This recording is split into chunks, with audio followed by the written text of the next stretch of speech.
The play on the field, the courts, and the ice is just one part of sports. Behind every game are the people hard at work so we can enjoy the action.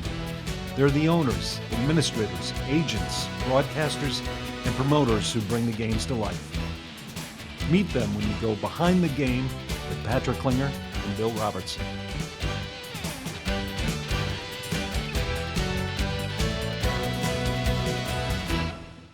Welcome to another episode of Behind the Game. I'm Patrick Klinger, coming to you from the palatial world headquarters of Agile Marketing Partners. Along with me is my co-conspirator, a man who is world famous in certain parts of St. Paul, Bill Robertson. And today we have a very special co-host with us, Dave Bowden, who is the president and CEO of Highway Credit Union. He's a longtime supporter of the show. So we're delighted to have Dave with us today. Gentlemen, how are you? I'm doing great, Patrick. Terrific. Billy, take it away. Thanks for having me. Dave, it's a pleasure to have you, and let's get right into this. Our special guest today has had a distinguished career as a runner, a track star, a mother, a wife, a broadcaster, a business executive. She's competed in the Olympics. She has won state and NCAA titles. She's a commentator on ESPN, NBC, and ABC, amongst others. And we welcome to the show Minnesota native Carrie Tollefson. Carrie, welcome. Thank you so much for having me on the show. I'm really excited to be here. Well, we're excited to have you, and we're going to jump right into the questions because this goes really fast. And today is the first time we've had three questionnaires going out from Dave, myself, and from Patrick. But please start with, we know that your career has been in track and field and cross country running as a runner, and you started at a young age. Did you always enjoy running? And when did you really realize that you were really good at it? Well, I did always enjoy running. I mean, it was a sport that came to me pretty quick. I have two older sisters who were very good athletes as well, and I was able to be on a team in Dawson, Minnesota, 3 hours west of the Twin Cities, that is. And I could compete with my older sister, Cammie, who was a senior when I was in 7th grade. So when you grow up in a small town like that, it's kind of fun because you get the opportunity to play with your older siblings or older friends. And I just kind of got swept up into the sport. I loved playing basketball. We played every sport out there. We were in all of the musical activities. We were in plays. We just did it all in Dawson because you needed to in order to have, the events take place. So I don't know if I can say that I was, immediately smitten with the running portion of the sport, but I loved being competitive. And it took me probably up until my senior year where I thought, well, wait a second. Now, maybe I can go on to do this. I went to Villanova University. And I think when I went on to Villanova, that's really where the bug of being an Olympic athlete and being a, professional athlete came to me. So yeah, it started early on, but I think it just kind of evolved as I kept going. So Carrie, you had great accomplishments at Dawson Boyd High School, kind of a living legend there, as I understand it. I'm sure it's true. Tell us about the impact of the town, the high school. Did they have a strong running program or athletic program, things that motivated you to take up the sport? Yeah, we always had good athletes out there. It was amazing. We've had professional basketball players and football players that went on to a high level. We had good runners. I just think it's really in a community where there's so much support and you sort of want to do well at what you're good at because everyone puts so much time and effort into these kids out there. They really do. Everyone's at every game. They try to get to all the races, all of the concerts. It's a really special place. So, I do think that it was sort of in the water out there, but it also was just with what we were doing. Friday nights, we might drive around town. It's a 4-mile radius around town. But usually we ended up at the courts or, we were out doing some kind of activity together. And I just think that we sort of dream together. When you're out for a walk or a run with somebody, there's a different conversation and you really start to dream with people and you start to tell each other your goals and maybe even your heartaches or your highs. And that's what we did out there. We spent time sitting on basketballs and just talking about what we wanted to do in life. And we spent time going for runs on the country roads. And, you spend time running on that same country road every day, the conversation starts to get a little deeper because there's not, a lot to look at besides the cornfield. So I just think it was the people I surrounded myself with, Dave. It was an amazing place to be from. And maybe not everyone was a world-class athlete, but they were world-class people. Carrie, you mentioned that your sister Cammie ran and she inspired you a little bit. Do you come from an athletic family? I do. My dad was a college football player. He played at Augustana and then went to law school at Drake. So ended up deciding not to play, as a pro, which I don't know if he could have, but he sometimes talks like he could have. Sorry, Dad. But my mom, I really think if she had the opportunity to play, Patrick, she would have been one heck of an athlete. Like she is that lady that's walking around during, the Sweet 16 tournament and she's got every TV on a different game. She's got earphones in. She might have a glass of wine with her, but she is so competitive. And even down to knowing, who my competitors were in 1993, she can still remember those stats. She's still the grandma in the audience or in the crowd taking stats at the basketball game. So my parents had different backgrounds in sport, but they were both very competitive, but 100% in it because they loved us. They didn't push any of us. They just encouraged us. And if I could be half the parent my mom and dad were to us, like, I just think our kids will want to be good at whatever they put their minds to. So yeah, Stacy is an amazing athlete. She's my oldest sister. But she's also a lawyer, a CFO. She's got everything going on. And Cammie is 100% athlete. She's a Phi Ed teacher and both have 3 kids. And I just followed suit. I had to kind of go and do what my big sisters did. And that was, put my mind and body through a lot of pain and effort, but we had fun doing it. Sounds like an incredible family, Carrie. As you're an inspiration and a role model to many young athletes for sure, runners, and especially girls and women.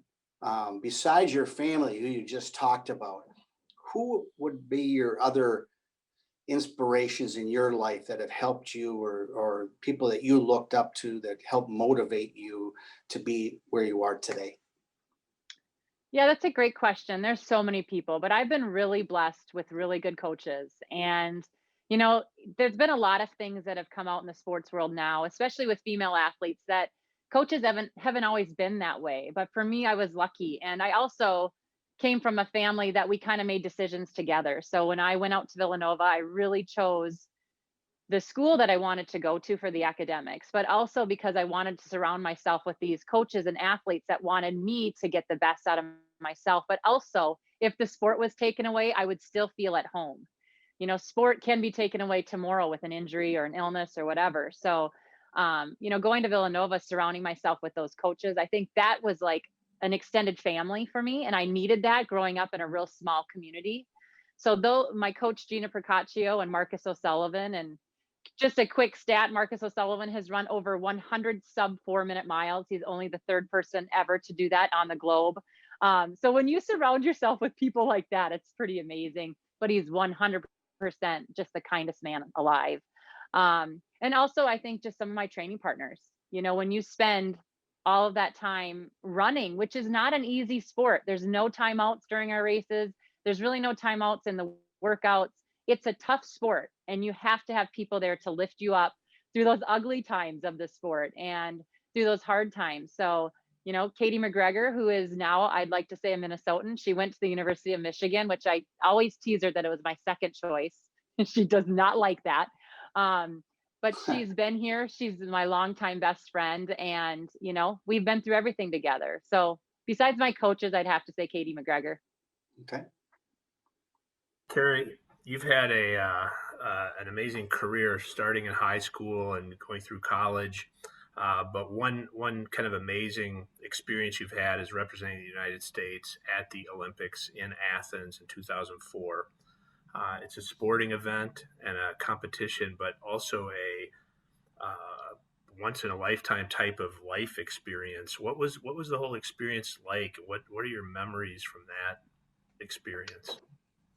Oh, I still get the chills talking about it. I mean, like, did it really happen? And is it already, 16 years ago that I was there racing and almost 20 years ago?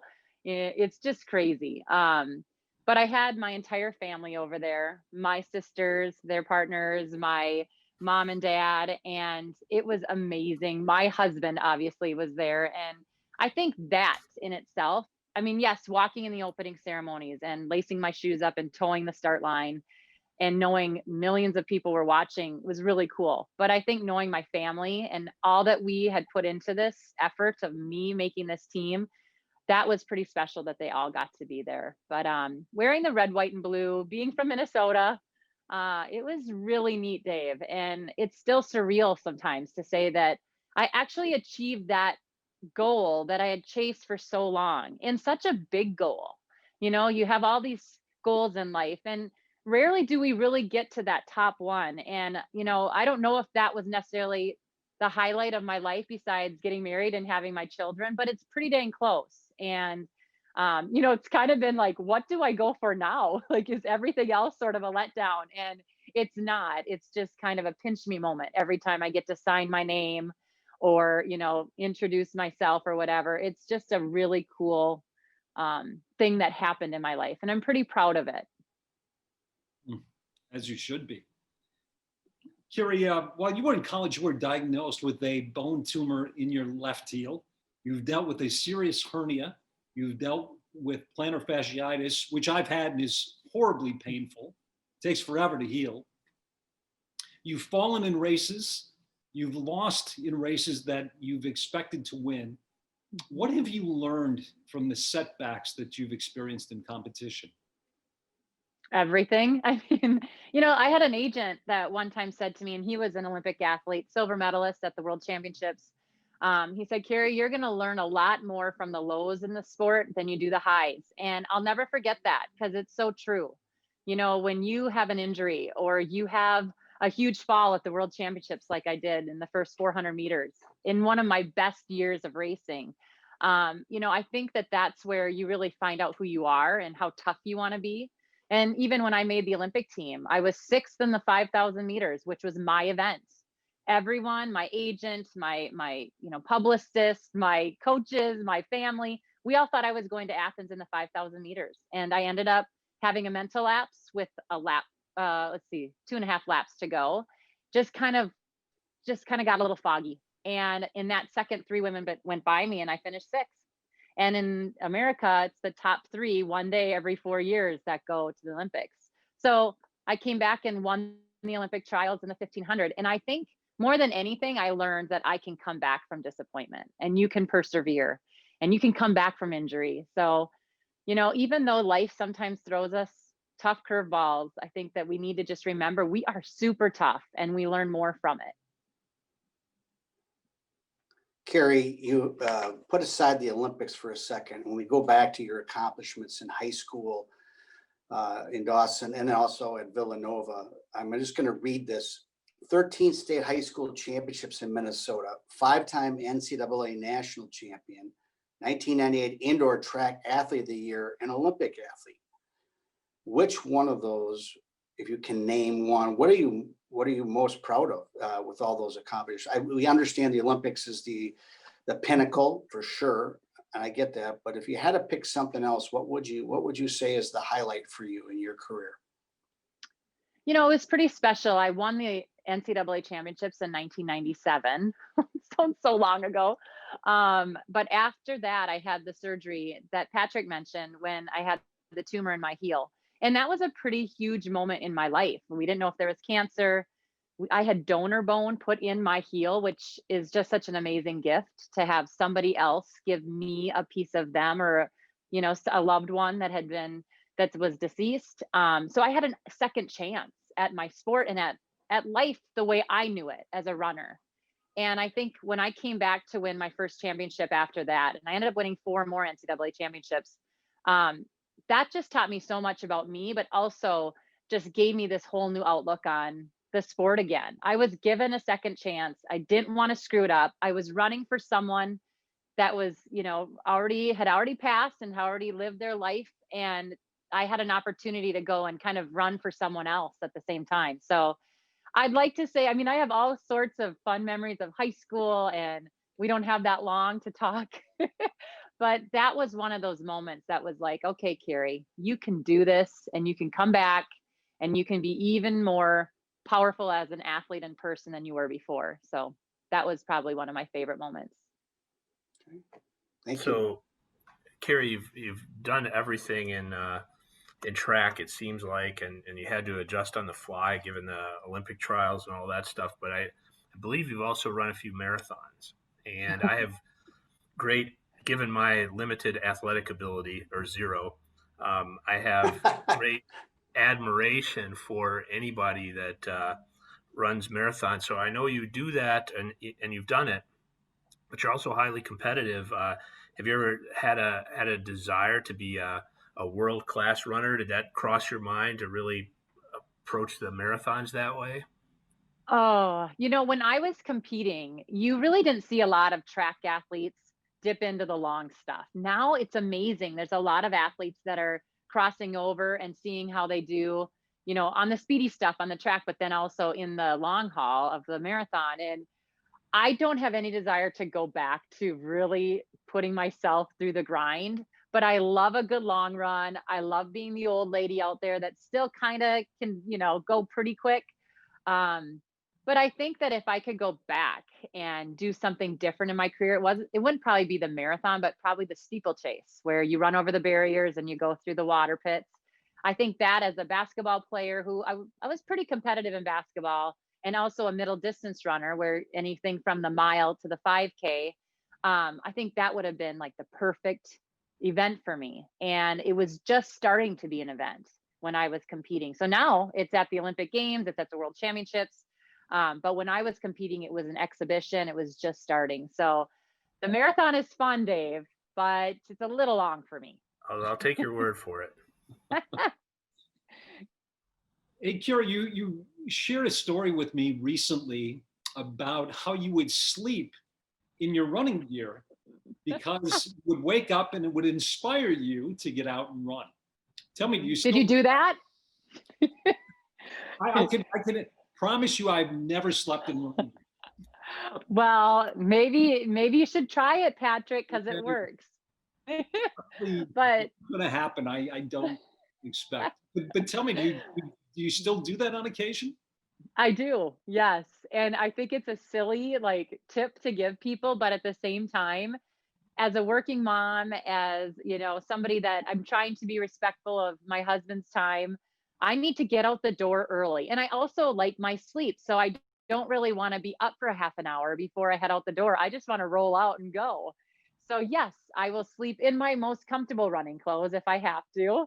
But I do tell people that, and I am serious, where if you are having a hard time getting up and actually going, that is something that has helped me. It might not be my full on hat and gloves and everything in the winter, but if I lay it out or if I wear it, I know that I will eventually get out the door. And so I encourage you guys to do something like that. Maybe it's just lay it out. But for me, I have to take it to the most extreme and wear it. And it works. Carrie, I used to sleep with my baseball gloves, so I don't know if that's the same thing, because I always wanted to be playing the big leagues. So that didn't happen either. So, but I still think about that every once in a while. So I understand where you're coming from. How'd that work out? Hey, you have a personal slogan, and I did not know this. Our crack research staff put this together. It says, "Get after it." How did that start up? Well, first of all, can I just say that Chip and Joanna Gaines use it. I used it a little bit before them, at least publicly. And also Cuomo uses it on CNN. So Chris Cuomo, that is. And so I just want to say I've been using it for a long time. And I love that thing. And I welcome anyone to use it, just because I feel like if you say get after it, you can't really just say it and float through it. You have to kind of give a little oomph behind it. And so there's times, and most times it happened during races, where like with 1,000 meters to go or 2.5 laps to go of the 5K, if I would just constantly repeat, get after it, believe you can do this, dig, get ready, those positive word cues or those positive word affirmations, that's what I use as an athlete. And I still use it today as a working mom, just trying to get after life. So simple 3 little words that fire me up every time I say it. It's great. That is cool. With all the discussion, I would just want you guys to know that I do sleep in my highway shirt, and I will. Yes. I'll change it every week whether I need to or not. So it's a great rule of life. So thinking about and I'm going to use get after it too, by the way, because if I look at this stack of email, that's going to get me into it now better than it did. I'm going to get after it. You better, Dave, with your shirt on. Awesome. It's awesome. So thinking about, a little shift gears here with stuff that you're doing now, we're obviously in the midst of a really terrible situation with the pandemic. And one of the things that's happened there is people are looking for different types of entertainment and how do they fill their time? How do we fill our time? And podcasts, among other things, are really popular these days. You have a podcast, Ctolle Run. Why don't you tell us about that? How'd you start it and what you try to do with that podcast? Yeah, so we started a YouTube channel a long time ago where I would do 5-7 minute videos, whether they're workouts or interviews with athletes, cooking shows, that type of thing. And then we heard that the podcasting was really going to take off. So we switched over to podcasting, and we've liked both of them. I mean, I like to be on camera a little bit more maybe than, behind the mic or, in a podcast, but I have loved doing the podcast as well. Being able to kind of get into that conversation a little bit more with people than just in a 5-minute interview has been really nice. And we've had everyone from elite athletes to celebrities to, just anybody that has an inspiring story or wants to try and inspire people. And it's been really fun. I mean, every week we come out with a new guest. And again, my tagline is get after it. And, I think anyone who wants to get after life, like I said, is someone that we all need to hear from. I mean, every day I sort of figure out what inspires me. And some days it's like nothing does anymore, especially in a time like this where it's just scary. Life is weird. It's hard. And when I get to interview people and hear that they're doing okay or they're trying, when we're out on the run, we're just putting one foot in front of the other. And that's sort of, a cliche for life as well. And so the podcast just gives me a little bit more inspiration. It connects me with people. And yeah, check it out if you guys need a little inspiration. One of my favorite things to do, Dave, is I'll go out on a run with someone and actually record the interview. And so you wear your shirt, and then we'll go for a run one morning or a walk, whatever. And so you're saying we'll have like a 30-second interview? No. That's what you're saying. We can go as long as you want, but people actually like it because it feels like they're out for a walk or a run with us. Because there's all this ambiance going on behind it. That's cool. Yeah. Hey, you're a mom, and you're also the director of training for Moms on the Run, which is an organization that inspires and transforms women's lives through running. Tell us a little bit about that program and how women can get involved. Yeah, it's a really neat program. It's called Moms on the Run. And I had done a video for them one year. And I also just kind of watched these ladies out on the River Road here in St. Paul that were either pushing strollers or they were running in groups with this Moms on the Run on their chest. And so I contacted Carissa Johnson. I said, hey, you know what? Can I get in on this? And she said, yeah, let's do it. And it has been so fun to be able to inspire women through my career, maybe, but also just by learning from them as well. I am a mom, but I also need to learn from other moms how we can get it done. And they have been so good to give me advice and me in return. And it's all over the country, excuse me. So there's about 2,000 athletes. It's a franchise zone based business. So you can have a franchise in Florida, Georgia, wherever, and you'll all get my plan. So everyone gets what training I'm giving them or, advising them to do. It's really neat. It's terrific. Carrie, I know we're coming close to the end.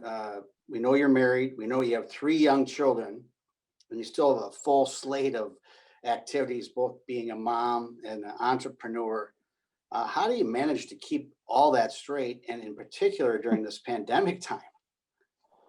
I don't know how I keep it all straight. Actually, I had a meeting with Patrick the other day that I was a half an hour late to, and he understood, which was so nice. But to be honest, I have lived by the clock my entire life. If maybe not my entire life, but for most of my adult life, where if I'm not early for an event, then, it makes me nervous because the gun goes off in track and field and nobody's waiting for you. And, whether you're doing your last, porta potty stop, which we usually have about 100 of them before the race goes up, or if it's, you're tying your shoe and all of a sudden, we got to go. They're not going to wait for us in life. So I have lived my life sort of like that. I try to be real organized with my time. And there's just different hats that I wear right now. But first and foremost, my most important hat is being a wife and mom. So I try to put my family first and everything else second. But that run is right there. It's right up at the top of the list. And I guarantee you, if I don't get it done, usually people around me are like, hey, I think you need to get your run in today because I'm a little cranky. So I just try to keep my priorities up there and keep a good schedule. I think you're an inspiration to a lot of people. Thank you so much. So I know we're hitting the end of our time as well. So I have a loaded question for you. You are a new brand ambassador for Highway Credit Union.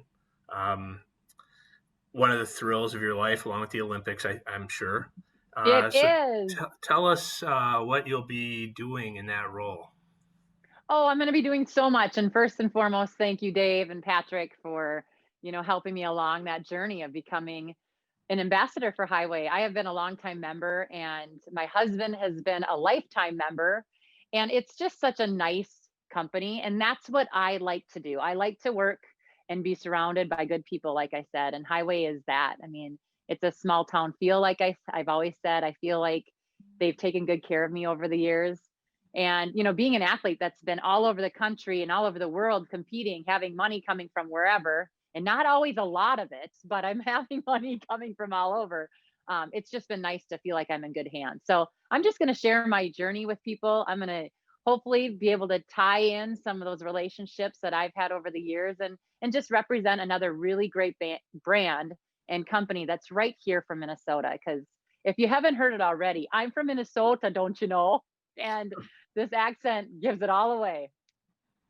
That's great. We're happy to be working with you and get to know you. You are such a role model to kids and women and families out there. So it's been great. I appreciate it. Carrie, it's been a great conversation today. Really appreciate it. Thank you for being on Behind the Game. It's been a privilege. It's been a pleasure. Bill, always great to see you. Mr. Bowden, terrific job joining us today. And thank you all for watching Behind the Game. We'll see you again really soon.